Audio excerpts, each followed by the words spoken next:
내일부터 우리가 그토록 기다리던 특별 새벽 부흥회가 시작됩니다. 이번 특세는 고난주간을 맞아서 아브라함의 길, 십자가의 길이라는 주제로 아브라함의 인생을 살펴보려고 해요. 작년에 요셉이라는 인물을 살펴볼 때도 그랬지만 아브라함 또한 단순히 고대의 어느 한 시대를 살았던 평범한 인물이 아닙니다. 요셉처럼 아브라함도 예수 그리스도를 우리에게 소개해주는 그림자와 같은 그런 하나님의 사람입니다. 다시 말해서 성경은 아브라함이라는 사람을 통해서 예수 그리스도를 우리에게 알려주고 싶은 매우 강력한 의지를 가지고 있다는 것입니다. 따라서 우리는 아브라함을 바라보면서 만약 그의 인생에 나타난 어떤 고난이 있다면, 또 그 고난 속에서도 보여주는 그의 순종이 있다면 우리는 그 고난과 순종을 예수 그리스도의 십자가 고난, 예수 그리스도의 순종으로 읽어야 될 것입니다. 그리고 그의 인생 속에 나타나는 어떤 한 영광이 있다면 그것은 죽음을 이기시고 다시 살아나신 예수 그리스도의 부활의 영광으로 우리는 읽어나가야 될 것입니다. 성경이 그렇게 의도하고 있기 때문입니다. 아브라함은 예수님을 보여주는 아주 선명하고 강력한 도구인 것입니다. 따라서 아브라함의 삶을 묵상하는 이번 한 주의 시간은 아브라함 한 사람을 영시하는 것이 아니라 우리가 예수 그리스도를 더욱 묵상하고 예수 그리스도께로 더 가까이 나아가는 그런 은혜의 한 주가, 그런 시간이 될 것입니다. 오늘은 이 특세의 오프닝과 같은 말씀입니다. 그래서 아브라함의 첫 등장과 그가 보여주는 첫 번째 결단을 우리가 함께 살펴보도록 하겠습니다. 아브라함이라는 인물은 성경에서 매우 갑작스럽게 나타납니다. 성경의 첫 번째 책이라고 할 수 있는 창세기의 1장부터 11장까지는 처음 창조의 이야기를 제외하면 굉장히 어두운 이야기로 가득 차 있습니다. 처음 창조 때의 아름다움은 인간의 죄로 인해 다 사라져 버렸습니다. 그리고 죄인인 아담, 그리고 아담을 따라가는 또 다른 아담들, 죄인들이 만들어내는 하나님과 관계없는 불순종, 어두움, 죄악들로 가득 채워져 있습니다. 그 결과 하나님의 다스리심은, 하나님의 말씀은 점점 희미해져 갑니다. 그때 하나님이 가지신 마음은 어땠을까요? 되게 원통하기도 하고 속상하기도 하고 어떤 아픈 마음을 가지셨을 겁니다. 그래서 창세기 6장 5절 6절 말씀을 보면 하나님의 마음을 이렇게 소개합니다. 여호와께서 사람의 죄악이 세상에 가득함과 그의 마음으로 생각하는 모든 계획이 항상 악할 뿐임을 보시고 땅 위에 사람 지으셨음을 한탄하사 마음에 근심하시고, 하나님이 한탄하시고 마음에 근심을 가지셨습니다. 창세기 1장부터 11장까지는 이런 구도의 반복입니다. 하나님을 떠난 아담, 그리고 아담을 따라가는 수많은 제2의 제3의 아담들, 그들이 보여주는 죄, 그리고 그 모습을 바라보는 하나님의 안타까우심, 아파하심, 이것이 반복입니다. 그리고 창세기 11장에 이르르면 그 인간의 죄의 절정이 나타납니다. 바로 바벨탑 사건입니다. 하나님을 대적하는 것에서 머무르지 않고 하나님이 되고자 합니다. 우리가 하나님처럼 하나님에게까지 성을 쌓아서 하나님이 되보자, 이렇게까지 외칩니다. 오늘 창세기 12장에서 아브라함의 등장이 성경에서 굉장히 중요한 지점인 이유가 바로 여기에 있습니다. 아브라함이라는 사람은 1장부터 11장까지 이어져 온 이런 인간의 죄, 그리고 하나님의 안타까움, 이런 저주의 사슬을 끊을 수 있는 하나님의 사람이기 때문입니다. 다시 말해서 하나님께서는 이제 아브라함이라는 한 사람을 통해서 아담 같은 사람들로 가득 채워진 죄인들의 나라가 아니라 아브라함과 같은 사람들, 의인들의 나라를 만드시겠다고 선언하는 것입니다. 어떻게 그 일을 시작하실까요? 아브라함을 통해 일하시는 방법은 매우 단순해요. 그것은 하나님의 말씀입니다. 하나님이 아브라함에게 말씀하세요. 명령하세요. 그리고 그 말씀에 순전히 순종하는 모습을 통해서 이제 죄의 사슬이 끊어지고 하나님의 일들이, 새 일이 시작됩니다. 아브라함을 부르신 하나님이 아브라함에게 주신 말씀은 딱 두 개입니다. 하나는 떠나라이고 또 하나는 가라입니다. 단 두 개의 말씀을 주십니다. 그리고 이 두 말씀에 아브라함이 순종합니다. 그런데 오늘 성경을 가만히 보면 다짜고짜 그냥 아브라함이 순종했더라 이렇게만 말씀하지는 않으십니다. 하나님이 부르실 때의 아브라함의 마음, 아브라함의 형편, 아브라함의 현실을 우리에게 제법 자세히 소개해주고 있습니다. 그러니까 뭘 보여주고 싶냐면 아브라함의 순종이 어떤 진공 상태에서 나타난 그냥 화학 반응처럼 뻥 하고 터져 나온 순종이 아니라, 기계적인 순종이 아니라 매우 복잡한 인생살이의 현실 속에서 나타난 아름다운 결단이었음을 우리에게 보여주고 싶은 것입니다. 아브라함의 이야기를 이제 살펴보도록 하죠. 아브라함이 처음 등장하는 창세기 11장 27절, 이 전후의 맥락에서 가장 많이 나타나는 단어가 있는데 그것은 나았으며입니다. 11장 10절 이후에 거의 모든 구절에서 나았으며가 나와요. 누가 누구를 낳았다 계속 그게 반복됩니다. 그리고 아브라함이 등장해요. 너무나 나았으며가 자주 반복되기 때문에 아브라함도 나았으며가 될 것 같은데 그게 아니에요. 아브라함에 이르르니까 낳고의 그런 어떤 생명의 반복이 아니라 낳지 못했다는 표현이 등장하는 거예요. 매우 돌발적인 이 불협화음이 생겨나는 것입니다. 11장 30절을 보십시오. 사레는 임신하지 못함으로 자식이 없었더라. 너무나 갑작스럽고 정말 너무나 돌발적인 불협화음이 아닐 수 없습니다.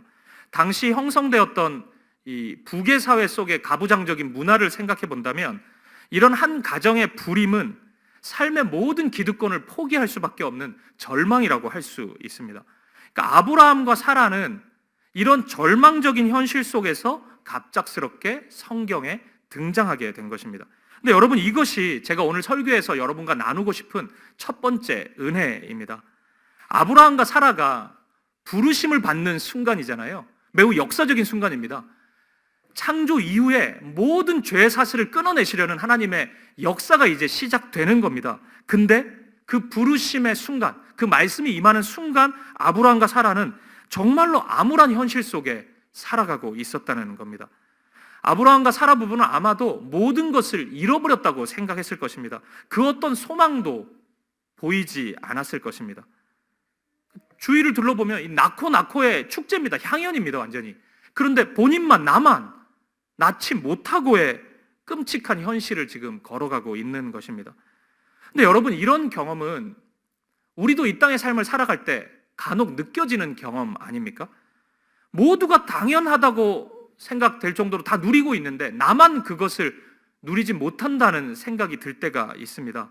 모두가 다 건강한데 나만 건강하지 못한 것 같은 그 느낌. 모두가 다 경제적으로 안정된 생활을 살고 있는데 나만 가난한 것 같고 나만 힘든 것 같은 현실. 청년들은 모두가 다 취업을 하는데 나만 취업을 못하는 것 같고, 모두가 다 좋은 대학 가는 것 같은데 나만 대학을 못 가는 것 같고, 다른 집 자녀들은 다 가는 것 같은데 우리 애만 지금 못 가는 것 같고, 나만 실패하는 것 같고, 나만 무너진 것 같고, 나만 그 어려움을 겪는 것 같은 그런 현실이, 상황이 있을 수 있습니다. 저도 짧은 인생이지만 많이 있었던 것 같아요. 신학생 시절에 다 등록금 내는데 나만 못 내는 것 같고, 나만 왜 이러나 이런 생각이 들고, 번아웃 때문에 제가 사역을 멈춘 적이 있었는데 모두가 다 하나님 앞에서 아름답게 교회를 섬기고 헌신하는 것 같은데 나만 못하는 것 같은 거예요. 나만 하나님 앞에서 뭔가 바르지 못한 것 같고, 그런 순간이 있었습니다. 가족이 아플 때는 나한테만 그 어려움이 찾아온 것 같고, 우리 집에만 이런 고통이 찾아온 것 같은 그런 어려움이 있었습니다. 참 힘들죠. 근데 여러분, 우리가 기억해야 됩니다. 하나님은 그 순간에도 함께 하신다는 거예요. 세상은 다 끝났다고 얘기할지 모릅니다. 소망이 없다고 우리에게 외칠지 몰라요.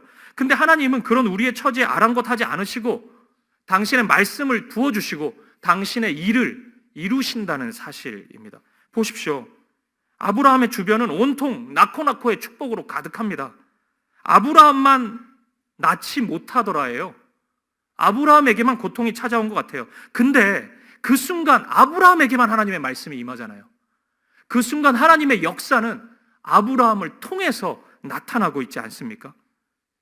사랑하는 여러분, 오늘 아브라함처럼 무언가 불협화음의 우울함 속에서 살아가고 있는 성도님들이 있으십니까?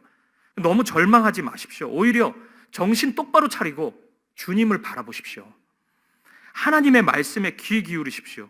하나님이 어떤 말씀을 주실지 기다리십시오. 여러분, 어쩌면 여러분의 인생 속에서 가장 중요한 말씀이 임할 순간일지도 모릅니다. 어쩌면 여러분의 인생 속에서 가장 놀라운 하나님의 역사가 일어날 순간일지도 모른다고요.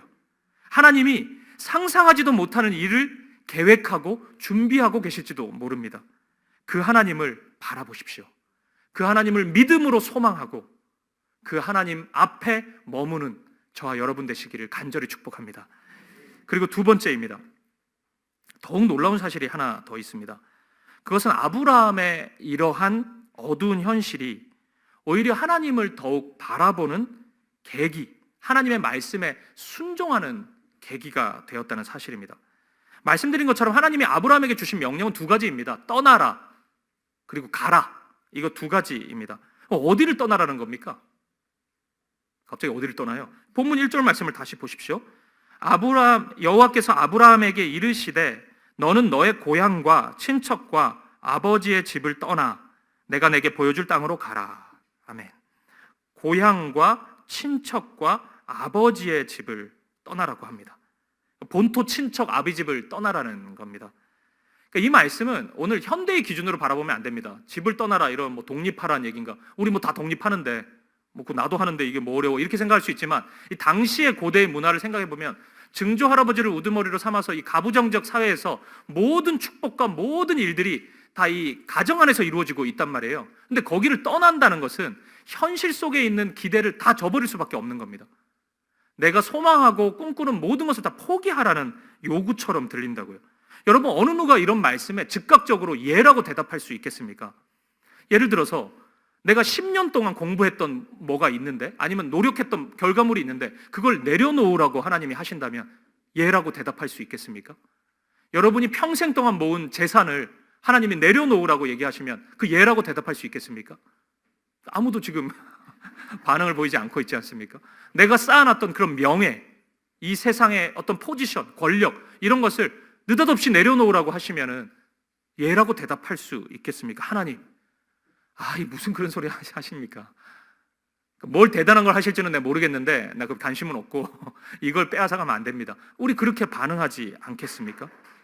이렇게 보면 아브라함의 순종은 정말 어마어마한 것처럼 보입니다. 아브라함이야말로 진짜 영적인 거인처럼 보여요.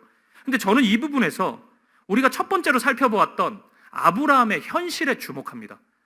아브라함이 처한 현실이 어쩌면 이 어려운 말씀에 순종할 수 있는 도구가 되지 않았을까라고 생각하는 것입니다. 보십시오. 아이를 낳지 못하는 이 현실이 아브라함과 사라에게는 본토 친척 아비집에 대한 기대가 다른 사람과 같지는 않았을 것입니다. 모든 사람들이 거기에 올인했겠죠. 본토 친척 아비집에. 그게 이 사회 속에서의 성공이니까, 축복이니까. 그런데 아브라함은 거기에 속하지 못한 현실이거든요. 그 질서에, 그 구조에 기댈 수 있는 것이 썩 많이 있지는 않습니다. 그게 물론 절망스럽긴 하죠. 사람들은 다 누리고 있는데 나만 누리지 못하고 있으니까 굉장히 고통스럽긴 하죠. 하지만 저는 이 부분이 중요하다고 생각합니다.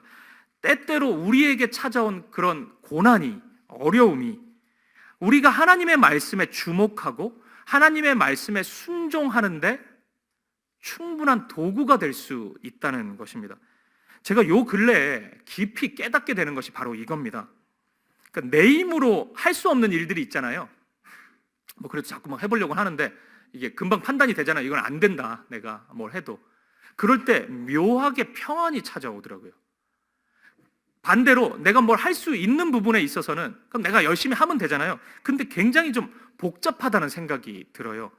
그러니까 참 이상하죠. 할 수 있는 일인데 마음이 무겁고 복잡해요. 뭘 어떻게 해야 할지를 생각하느라고, 그것을 또 실천하느라고 하나님을 바라볼 시간이 없어져요. 하나님 앞에 머무를 여유가 없어지더라고요. 그래서 마음이 더 불안해져요. 뭘 하는데, 그리고 뭔가 진행되는 것처럼 보이기도 하는데 훨씬 마음이 불안하고 힘들더라고요. 근데 내가 아무것도 할 수 없는 순간이 오면은 굉장히 차분해집니다. 힘들긴 하지만 하나님 바라보는 것밖에 할 게 없잖아요. 그 시간에는 하나님 말씀 앞에 머물고 하나님께 기도하는 것밖에 할 게 없기 때문입니다. 하나님께 더 많이 나아오게 되더라고요. 그래서 제가 확신한 겁니다. 이게 축복일 수 있겠구나. 지금 눈앞에 있는 고통은 너무 아프고 힘들지만 시간이 지나서 나의 이 시간을 다시 돌아본다면 내가 하나님을 더욱 바라봤고 하나님을 더욱 의지했고 하나님을 붙잡았던 이 시간이야말로 축복이 되겠구나. 제가 그 확신을 가지는 겁니다. 사랑하는 여러분, 오늘 여러분이 이런저런 상황 속에서 고통스러운 시간을 보내고 있는 분이 있을 수 있습니다. 하지만 그 시간으로 인해 만약 아브라함처럼 오히려 하나님 앞에 더 머무르게 되신다면, 지금 이 시간 그 고통 때문에 하나님께 더 기도하고 계시다면 제가 분명히 말씀드릴 수 있습니다. 여러분에게 이 시간은 복입니다. 아름다운 복이고 아름다운 시간입니다. 왜냐하면 기억하십시오. 바로 그 시간이야말로 인생의 주인이 나에서 하나님으로 바뀌고 있는 시간이기 때문입니다. 제가 성경을 보니까 하나님의 역사가 일어나는 순간에는 주어가 바뀌더라고요. 그러니까 나에서 하나님으로 바뀌는 일들이 항상 일어나더라고요. 지금 창세기의 말씀을 보면 아담 창조 이후에, 죄 지은 이후에 11장까지는 온통 주어가 납니다. 우리예요. 내 힘, 내 지혜, 내 능력입니다. 그걸 너무 과신하다 보니까 하나님이 되고자 합니다. 우리 힘으로 성을 쌓아가지고 하나님에게까지 이르러 보자, 이렇게까지 외쳐요. 그런데 이런 저주를 끊고 아브라함과 사라가 등장하거든요. 근데 주어가 바뀌어요. 이 아브라함은 주어가 아브라함이 아닙니다. 하나님입니다. 내 말, 사람의 소리가 아니라 하나님의 말씀으로 바뀌어요. 아브라함에게 하나님의 말씀이 임합니다. 하나님이 아브라함에게 이르시되, 하나님이 너로 큰 민족을 이루고, 자기가 이루겠다고 한 게 아닙니다. 하나님이 너의 이름을 창대하게 하리니, 내가 내 능력으로 내 이름을 빛내겠다는 게 아니에요. 하나님이 그렇게 하시겠다는 겁니다. 하나님이 너를 복이 되게 하리니, 하나님을 통해서 너는 복을 얻을 것이다. 모든 말씀의 주어가 다 하나님입니다. 비록 모든 것을 잃어버린 순간이지만 주어가 나에서 하나님으로 바뀌자 하나님이 일하시기 시작하시는 것입니다. 바로 이겁니다. 사랑하는 여러분, 주어를 바꾸십시오. 인생에서의 주인을 바꾸는 겁니다. 힘든 환경이라도 주어가 바뀐다면, 주인이 바뀐다면 소망이 있습니다. 내가 일하는 게 아니라 하나님이 일하시기 때문입니다. 어느 유명한 찬양의 가사처럼 날이 저물어 갈 때, 빈들에서 걸을 때, 내 힘으로 안 될 때, 빈손으로 걸을 때, 그때가 하나님의 때입니다. 주어만 바뀐다면, 내가 빈손이라 할지라도 하나님으로 바뀐다면 하나님이 역사하실 시간이고 하나님이 은혜 베푸실 시간입니다. 사랑하는 여러분, 내 힘이 아니라 하나님의 힘으로, 내 능력이 아니라 하나님의 능력으로, 내 말, 내 생각이 아니라 사람의 소리가 아니라 하나님의 말씀으로 우리의 인생의 주어가 내가 아니라 하나님으로 바뀔 수 있는 저와 여러분 되시기를 주님의 이름으로 축복합니다. 그리고 세 번째, 불완전한 아브라함의 계획조차도 하나님의 도구가 되는 것을 확인할 수 있습니다. 여러분 보십시오. 아브라함이 말씀을 받은 장소가 어디인 줄 아십니까? 갈대아 우르입니다. 근데 그 말씀을 받고 아브라함이 말씀대로 가나안을 향해서 떠난단 말이에요. 그 떠난 장소가 어딘지 아십니까? 많이들 그냥 갈대아 우르라고 생각합니다. 근데 그게 아니에요. 11장 31절 말씀을 한번 보십시오. 이런 말씀이 있습니다. 같이 읽어보죠. 시작. 데라가 그 아들 아브람과 하란의 아들인 롯과 그의 며느리 아브람의 아내 사레를 데리고 갈대아인의 우르를 떠나 가나안 땅으로 가고자 하더니 하란에 이르러 거기 거류하였으며. 아멘. 이 말씀을 보면 아브라함이 갈대아 우르를 떠나 가나안으로 가고자 했다고 말씀합니다. 갈대아 우르를 제일 먼저 언급하죠. 갈대아 우르는 그 수메르 문명이 시작된 곳입니다. 이 수메르 문명은 이 4대 문명 중에 하나인 메소포타미아 문명이 시작된 그런 곳이에요. 4대 문명이 강에서 시작됐잖아요. 메소포타미아 문명은 어디 강이에요? 티그리스 유프라테스 강이잖아요. 몰라도 됩니다. 그러니까 이 우르가 이 티그리스 유프라테스의 상류에 있었던 그런 도시예요. 거기서 말씀을 받은 것입니다. 그래서 15장 7절을 보면 또 그에게 이르시되 나는 이 땅을 너에게 주어 소유를 삼게 하려고 너를 갈대아인의 우르에서 이끌어낸 여호와니라. 갈대아 우르에서 이끌어내신 겁니다. 이렇게만 보면 아브라함이 갈대아 우르에서 본토 친척 아비집을 떠나라는 말씀을 듣고 가나안을 향해 떠난 것처럼 보여요. 근데 좀 전에 읽은 11장 31절을 다시 보면 갈대아 우르에서 가나안 땅으로 가고자 하더니 하란에 이르러 거기 거류하였으며 이렇게 말씀합니다. 하란이라는 도시에 아브라함이 살았다고 얘기하는 거예요. 그래서 12장 4절도 보면 오늘 본문의 4절이죠. 이에 아브라함이 여호와의 말씀을 따라갔고 롯도 그와 함께 갔으며 아브라함이 하란을 떠날 때 75세였더라. 이렇게 말씀합니다. 지금 이게 무슨 얘기냐면은 하나님의 말씀이 갈대아 우르에서 임했어요. 그러면은 우리는 갈대아 우르에서 가나안을 향해 떠난 것으로 생각을 하는데 그게 아니고 일정 기간 하란에 살았다는 겁니다. 하란에 머물렀다는 거예요. 75세 때 가나안을 땅에 떠났던 그 장소는 갈대아 우르가 아니고 하란이었던 겁니다.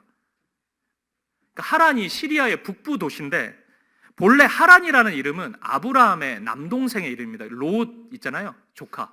그 롯 아버지예요, 하란이. 근데 갈대아 우르에서 이 사람이 죽습니다. 11장 27절 말씀을 한번 보세요. 데라의 족보는 이러하니라. 데라는 아브라함 아버지입니다. 데라는 아브라함과 나홀과 하란을 낳고, 하란이 있었어요. 하란은 롯을 낳았으며 롯의 아버지죠. 28절. 하란은 그 아비 데라보다 먼저 고향 갈대아인의 우르에서 죽었더라. 아버지 데라는 이 사건 이후에 이주를 하기로 결정합니다. 아마도 이 아들 하란의 죽음이 영향을 미쳤던 것 같아요. 성경이 그 자세히 얘기를 해주진 않지만 이 죽음 이후에 옮겨간 것을 말씀해 주는 걸 보면 이 데라의 가족은 이제 시리아의 북부 지역으로 이주를 가게 된 것입니다. 그리고 그곳에 머물게 되는데 그곳 이름을 죽은 아들 이름을 따서 하란이라고 붙였던 것 같아요. 여기를 하란이라고 해야 되겠다 이렇게 한 겁니다. 그러니까 아브라함은 하나님과 관계없이 그냥 아버지 데라의 계획에 따라서 지금 하란으로 가게 된 것입니다. 제가 여러분과 나누고 싶은 부분이 바로 이것입니다. 지금 매우 인간적인 이사 계획, 이주 계획이잖아요. 이거는 데라의 그 계획과 하나님이 아브라함을 통해서 이루시고자 하는 일들, 가나안 땅으로 인도하시려고는 그 하나님의 계획이 서로 묘하게 맞물리고 있다는 겁니다. 우리는 흔히 하나님의 일이라고 하면 뭔가 기도하다가 확신을 받은 무엇, 나의 엄청난 헌신과 순종 이런 것을 통해서만 하나님의 역사가 나타날 거라고 생각을 합니다. 근데 오늘 본문을 보면은 이 데라의 이사가 그 과정 속에 있습니다. 데라의 이주가 인간적으로 보면 굉장히 안타깝잖아요. 아들을 먼저 떠나보낸 아픔과 슬픔이 있으니까요. 근데 우리가 그걸 하나님의 인도하심의 관점에서는 좀 불필요하지 않나? 아브라함이 빨리 순종을 했어야 되는데 뭐 하려고 그곳에 또 오랫동안 머물렀나? 이렇게 생각할 수 있는데 오늘 성경은 아브라함이 하란에 머무는 것을 부정적으로 보지 않고 있다는 거예요. 아브라함이 불순종해가지고 그 아버지 그 말 거절을 못해가지고 그 하란에 살았는데 그거 하나님이 안타까워하셨다, 답답해하셨다 이런 표현이 없습니다. 이 말은 곧 하나님께서 아브라함이 하란에 머무는 그 시간도 하나님의 계획으로 사용하셨다는 것입니다. 서서히 아브라함을 가나안으로 인도하셨다는 거예요. 이것을 오늘 저와 여러분의 삶에 적용해 본다면 오늘 여러분이 서 있는 그 자리는 어쩌면 엄청나게 기도하고 결정하지 않은 자리일 수도 있습니다. 여러분이 무엇을 지금 가지고 있거나 무엇을 행할 때 무슨 일주일치 금식을 하거나 그래가지고 결정을 하지는 않았잖아요. 엄청 심사숙고하지도 않았고 물론 기도 안 한 건 아니지만 그렇게 확신 속에서 결정하지 않은 곳일 수 있습니다. 타의에 의해서 그 자리에 있을 수도 있어요. 대학생들은 내가 선택한 대학교가 내가 원하던 엄청난 기도를 드리면서 결정한 학교가 아닐 수도 있어요. 엄마가 가라 그래가지고 갈 수도 있고 성적이 이렇게 나와가지고 갈 수도 있고 뭐 그럴 수도 있습니다. 직장도 그럴 수 있고 어쩌면 교회도 그럴 수 있습니다. 이 사귐의 교회를 선택할 때도 그럴 수 있어요.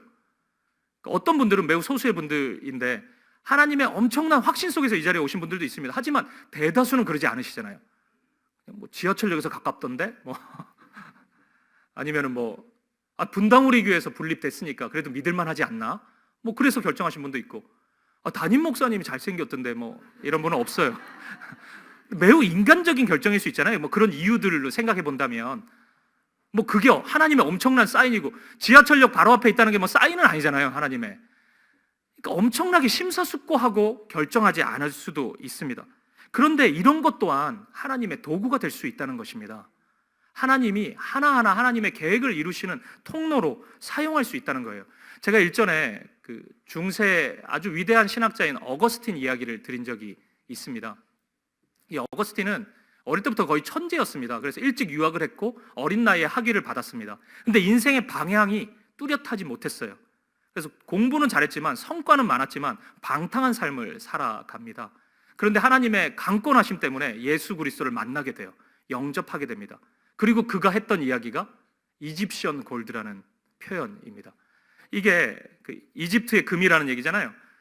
그 애굽에서 이스라엘 백성들이 출애굽을 할 때 모세와 함께 애굽에 있는 금은 보화를 일정 부분 가지고 나옵니다. 근데 이것은 애굽의 우상들에게 바쳐졌던 거예요. 그러니까 하나님과 관계 없는 거죠. 근데 훗날 이스라엘이 하나님을 위한 성전을 지을 때 이게 도구가 됩니다. 이걸 가지고 성전을 지어요.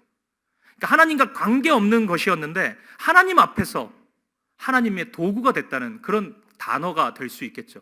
그러니까 어거스틴이 그렇게 표현합니다.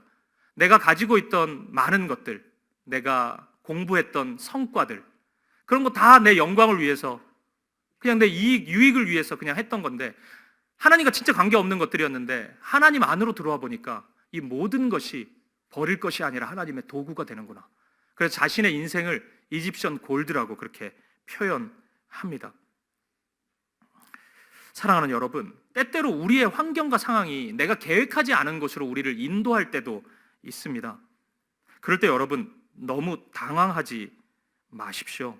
어쩌면 그곳이 하나님의 뜻과 계획을 이루는 하나님의 도구가 될 수도 있습니다.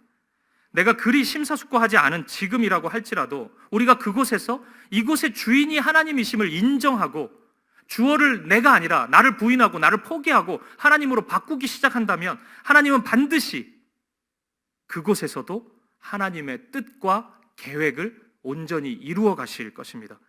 여러분이 지금 서 있는 곳이 하란처럼 보인다 할지라도, 근데 어쩌다가 지금 여기까지 왔나, 이런 장소라 할지라도 갈대아 우르에서 받은 약속의 말씀을 놓치지 않고 있다면, 그리고 반드시 약속의 땅인 가나안 땅에 갈 것이라는 하나님의 언약을 붙잡고 있다면 여러분의 하란이 하나님의 축복의 장소가 될 것입니다. 그 믿음으로, 그 소망으로 하나님 앞에 나아갈 수 있는 저와 여러분 되시기를 축복합니다.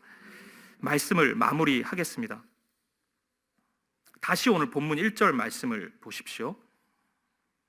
여호와께서 아브람에게 이르시되 너는 너의 고향과 친척과 아버지의 집을 떠나 내가 내게 보여줄 땅으로 가라. 하나님께서 아브람에게 주신 말씀은 순종하기에 그리 쉬운 말씀은 분명히 아니었습니다. 살펴본 것처럼 본토 친척 아비집을 떠나는 것도 무척이나 어려운 일이죠. 다 포기해야 되니까. 그런데 말씀 자체도 굉장히 불분명합니다. 보십시오. 내가 너에게 보여줄 땅으로 가라. 이렇게 말씀합니다. 보여준 땅이 아니에요. 보여주면 가죠. 우리도 웬만큼 우리가 악인이 아닌 이상 이 정도로 보여주면 가죠. 선명하니까. 우리 그런 생각 가지잖아요. 지금 불순종도 안 보여줘서 그런 거잖아요. 우리가 보여만 주면 다 하겠다고 생각하죠. 근데 하나님은 아브라함에게 보여줄 땅을 말씀하십니다. 이제 가면서 알려주겠다는 거예요. 그렇게 순종하라고 말씀합니다. 실은 하나님께서 다 안 보여주시는 이유는 보여주면 더 순종을 안 하거든요. 우리가 아십니까? 지금 기혼자분들 결혼 생활이 이런 줄 알았으면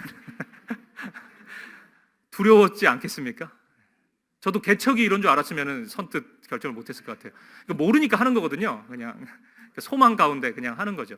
하나님이 잘 안 보여주실 때가 있어요. 근데 그때 순종을 하려면 믿음이 필요합니다.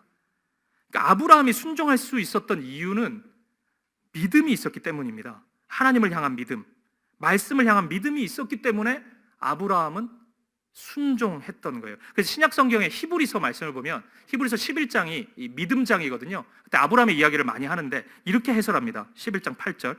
믿음으로 아브라함은 부르심을 받았을 때 순종하여 장래의 유업으로 받을 땅에 나아갈새 갈 바를 알지 못하고 나아갔으며. 아멘. 아브라함은 갈 바를 알지 못하고 나아갔습니다.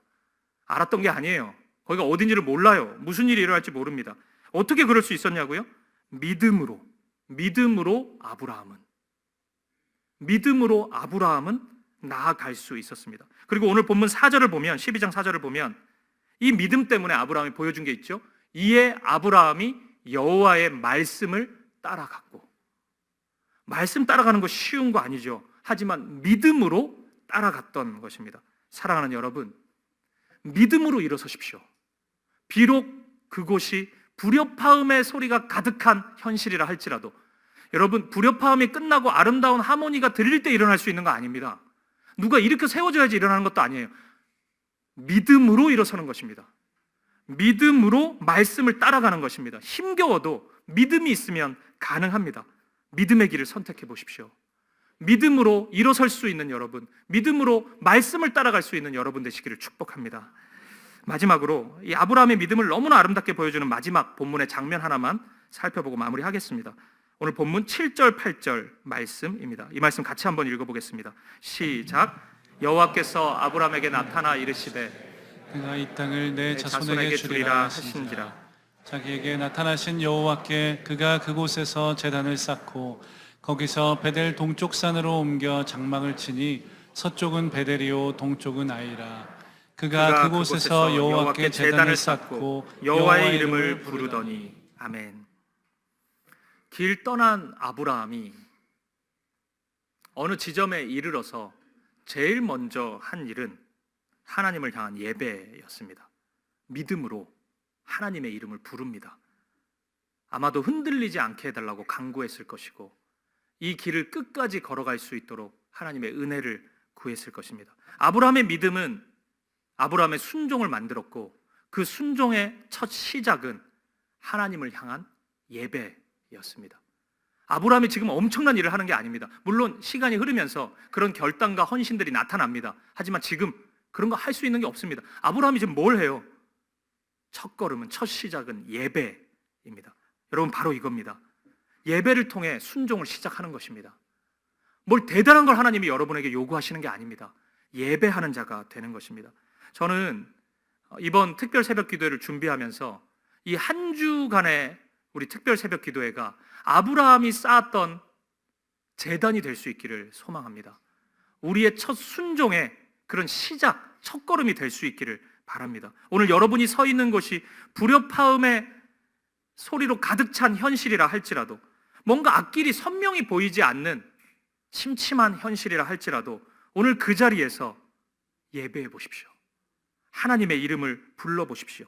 제단을 쌓고 여호와의 이름을 부르십시오. 예배를 통해 내 인생의 주어를 내가 아니라 하나님으로 바꾸어 보십시오. 그러면 하나님의 시간이 시작될 것입니다. 하나님이 일하실 것입니다. 하나님이 역사하실 것입니다. 사랑하는 여러분, 이 믿음으로 하나님을 예배하는 저와 여러분이 될 수 있기를 바랍니다. 그리고 내일부터 시작되는 특별 새벽 부흥회가 아브라함이 드렸던 제단, 아브라함이 올려드렸던 그 예배, 첫 시작을 온전히 하나님께 맡겨드리고 인생을 완전히 하나님께 올려드렸던 그런 아름다운 헌신의 예배의 시간이 될 수 있기를 우리 주님의 이름으로 간절히 축복드립니다.